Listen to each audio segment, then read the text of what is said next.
I recognize the honourable leader of the official opposition. Thank you, Madam Speaker. Madam Speaker, there are currently 212 families living in provincially funded, very short-term housing.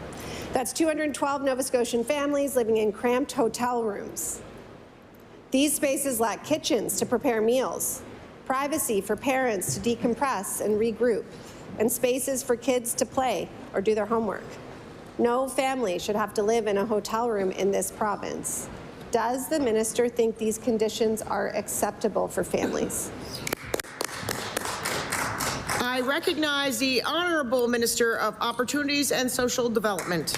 Well, frankly, Madam Speaker, no, I don't think a hotel room is an appropriate place, and that's why our department and our department officials are working hard on programs and facilities to move people out of any hotels.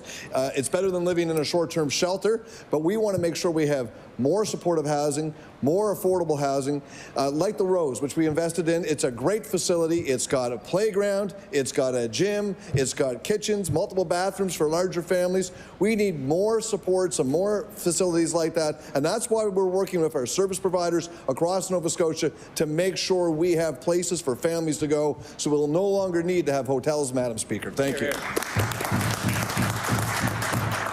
I recognize the Honourable Leader of the official opposition.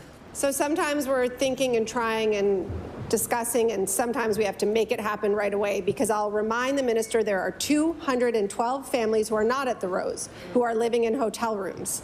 Every family deserves a home that's suitable and affordable, and these families need non-market, deeply affordable housing immediately.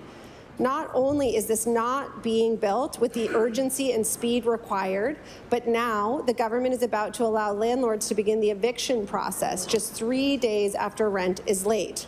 Why is this government making it easier for families to be forced out of their homes rather than making sure that families can find housing they can afford?